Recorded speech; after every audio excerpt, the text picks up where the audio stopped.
লোকেরা মিস্টেক করে ফর্ম ভরার সময়।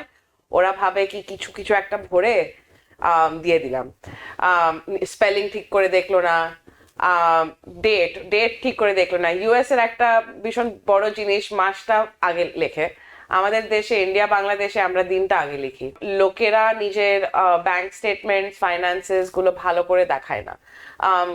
কোনো নিজেরই রিজন হতে পারে, কিন্তু লোকেরা উল্টো পাল্টা ব্যাংক স্টেটমেন্ট দেখালো, উল্টো পাল্টা ফাইন্যান্সিয়াল দেখালো, এটা কিন্তু আপনার অ্যাপ্লিকেশন ডিনাই হয়ে যাবে। স্টুডেন্ট ভিসা যখন ইন্টারভিউ দেয়, মানে হোপফুল স্টুডেন্টরা, তখন ওরা কিন্তু এমবাসিতে কিন্তু কখনো কখনো কখনো ইন্টারভিউতে ভুল ভুল ভীষণ করে। কেননা বলে কি, হ্যাঁ আমি ইউএস যেতে চাই, আমার ইউএস খুব ভালো লাগে, আমি ইউএসএ তে থাকতে চাই, কিন্তু অ্যাকচুয়ালি স্টুডেন্ট ভিসার একটা পারপাস হচ্ছে এখানে এসে পড়া। টপ মিস্টেকস আমরা যখন ইউএসএ অ্যাপ্লাই করি, ইউএসএর ভিসার জন্য আবেদন করি, it could be any category, তো কি কি মেজর মিস্টেকসগুলো they have to follow up? হ্যাঁ, এবং তারা যেগুলা করে মিস্টেকস মনে করে। হ্যাঁ, তো অবভিয়াসলি আপনি যেরকম বললেন কি অনেক রকমের ভিসা আছে, তো আলাদা আলাদা ভিসার জন্য আলাদা আলাদা জিনিস মাঝখানে রাখতে হয়। জেনারেলি আমি দেখেছি লোকেরা মিস্টেক করে ফর্ম ভরার সময়। ওরা ভাবে কি কিছু কিছু একটা ভরে দিয়ে দিলাম, স্পেলিং ঠিক করে দেখলো না, ডেট ডেট ঠিক করে দেখলো না। ইউএস এর একটা ভীষণ বড় জিনিস, মাসটা আগে লেখে। আমাদের দেশে, ইন্ডিয়া বাংলাদেশে আমরা দিনটা আগে লিখি। তো লোকেরা কিন্তু ফর্মে কিন্তু লেখা থাকে মান্থ, ডেট, ইয়ার, কিন্তু লোকেরা ওটা এত ভালো করে পড়ে না, তো ডেট, মান্থ, ইয়ার লিখে দেয়। তারা ওইটাইতে ইউজ টু হয়ে গেছে, ইউজ টু হয়ে গেছে, ঠিক করে পড়ছে না, প্রসেস করছে না কি ফর্মের মানে উপর। ইন দ্যাট কেস তারা নট পেইং অ্যাটেনশন। হ্যাঁ, হ্যাঁ, ডিটেল, ভীষণ অ্যাটেনশন টু ডিটেল দরকার। When you are filling out American, মানে ইমিগ্রেশনে, কোনো ইমিগ্রেশন কারণে যদি কোনো ফর্ম ভরছো, ভীষণ কেয়ারফুলি দেখতে হবে। কেননা ছোট ছোট জিনিস এরকম, যে ডেট, মান্থ, টাইম, এই জিনিসগুলো একটু ডিফারেন্ট হয় ইউএসএ তে পুরো পুরো দুনিয়ার থেকে। তো লোকেরা লোকেরা মিডল নেম, নিজের মিডল নেমে মিডল নেমটা লিখলো না। আমি এটা অনেক দেখেছি, লোকেরা ভুল করে কি আমার নাম তো হ্যান ত্যান, বাট আপনার মিডল নেমটাও লিখতে হবে। তো ফর্ম ভরার সময় একদম রিয়েলি অ্যাটেনশন টু ডিটেল। আমি যা দেখেছি, অনেক মানে একটু নর্মালি জেনারেলি একটা ভরে দিল, কিন্তু না, ভীষণ মানে রিয়েলি মাইনিউট ডিটেলস দেখতে হবে, আর ওরকম করে আপনাকে ফর্মটা ভরতে হবে। আর একটা আমি ভুল যা দেখেছি, লোকেরা নিজের ব্যাংক স্টেটমেন্ট, ফাইন্যান্সেস গুলো ভালো করে দেখায় না। কোনো নিজেরই রিজন হতে পারে, কিন্তু লোকেরা উল্টো পাল্টা ব্যাংক স্টেটমেন্ট দেখালো, উল্টো পাল্টা ফাইন্যান্সিয়াল দেখালো, এটা কিন্তু আপনার অ্যাপ্লিকেশন ডিনাই হয়ে যাবে। এটা যদি আপনি, যদি ইউএসসিআইএস বুঝতে পারেন কি আপনি হ্যান ত্যান করে কিছুই একটা নিজের ফাইন্যান্সিয়ালস দেখিয়েছেন, ওইটা তাহলে আপনার অ্যাপ্লিকেশনটা ডিনাই হতে পারে। আর একটা আমি দেখেছি, এটা অ্যাকচুয়ালি স্টুডেন্ট ভিসার, এতে দেখেছি স্টুডেন্ট ভিসার যখন ইন্টারভিউ দেয়, মানে হোপফুল স্টুডেন্টরা, তখন ওরা কিন্তু এমবাসিতে কিন্তু কখনো কখনো কখনো ইন্টারভিউতে ভুল ভুল ভীষণ করে। কেননা বলে কি, হ্যাঁ আমি ইউএস যেতে চাই, আমার ইউএস খুব ভালো লাগে, আমি ইউএসএ তে থাকতে চাই, কিন্তু অ্যাকচুয়ালি স্টুডেন্ট ভিসার একটা পারপাস হচ্ছে এখানে এসে পড়া। স্টুডেন্ট ভিসার আপনার যখন ইন্টারভিউটা নিচ্ছে এমবাসিতে, ওরা শুনতে চায় কি আপনি ওয়াপাস আসবেন বাংলাদেশ। ওরা চাইছে না কি স্টুডেন্ট ভিসা, কেননা student visa is not immigrant visa. আপনি এরকম আসলে না কি স্টুডেন্ট ভিসা আসলে এসে আপনি গ্রিন কার্ডের জন্য অ্যাপ্লাই করে দিলেন। তো যখন আপনি স্টুডেন্ট ভিসার ইন্টারভিউ দিচ্ছেন, প্লিজ মনে রাখুন ওরা কিন্তু শুনতে চাইছে কি আপনার বাংলাদেশ বা ইন্ডিয়াতে আপনার এনাফ কানেকশন আছে, কি আপনি পড়াশোনা করে ওয়াপাস যাওয়ার আপনার পুরো প্ল্যান আছে। আপনি অফিসারকে দেখাতে চান না কি আমি একদম ইউএস ভীষণ, ইউএসএ কে ভালোবাসি, আমি ইউএস লিবারেল ভ্যালুজ বিলিভ করি। She or he has to prove that she is returning. That they have every plan of returning. Right. নিকি, আপনার তো প্রাত্যহিক জীবনের সাক্ষী এগুলো, আপনার দৈনন্দিন আপনারা এগুলো ডিল করেন।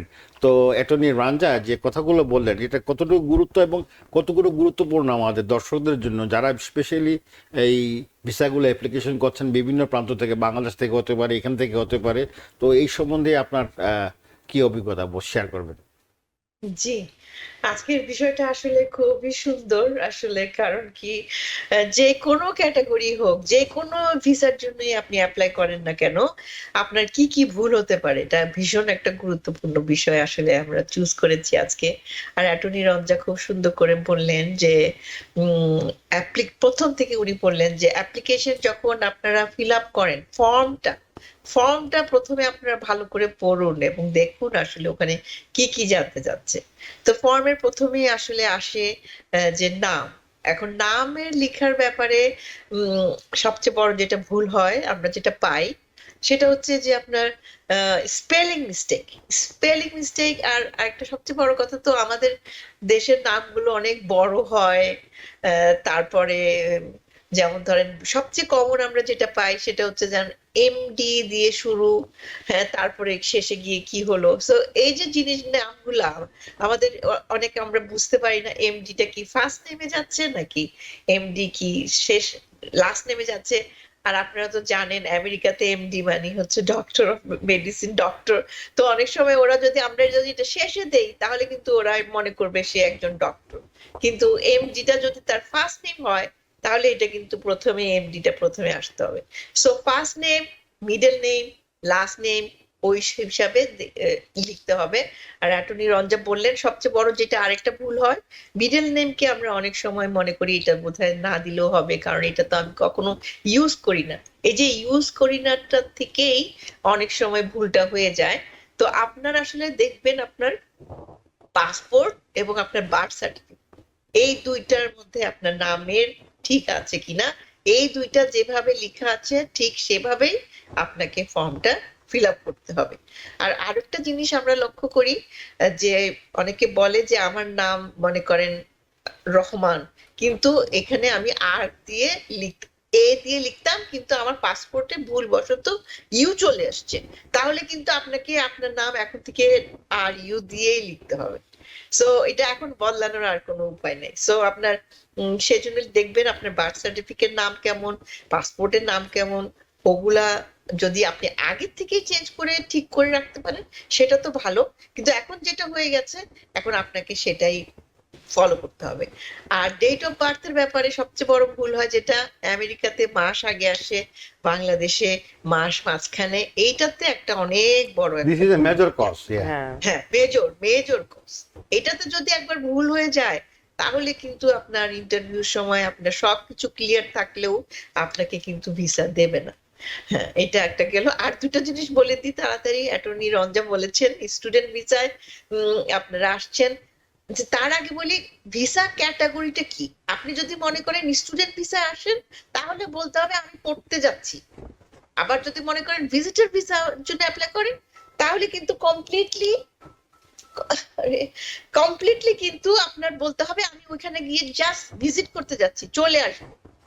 এই যে দেখেন নামটা আপনি কিসের জন্য অ্যাপ্লাই করছেন, ভিজিটর ভিসা হলে আমি ভিজিট করতে যাচ্ছি, আমি কিন্তু পড়তে যাচ্ছি না। আপনি যদি কোনোভাবে বলেন আমি ভিজিট ভিসা গিয়ে আমি ওখানে স্টুডেন্ট হব তাহলে কিন্তু শেষ। সেই জন্য খেয়াল করবেন আপনি কোন ভিসার জন্য অ্যাপ্লাই করছেন। ভিজিট ভিসা হলে শুধু ভিজিট করবেন, স্টুডেন্ট ভিসা হলে শুধু স্টুডেন্ট হবেন, টিজিট না। সেটাই এটা এই গুরুত্বপূর্ণ। ক্লাসিফিকেশন গুলো জানা খুব জরুরি। হ্যাঁ, কি কোন পারপাসের How জন্য you're আপনার approaching. ভিসাটা। প্রশ্ন তো একটা বিশাল হ্যাঁ। কাউন্টেবল। হ্যাঁ।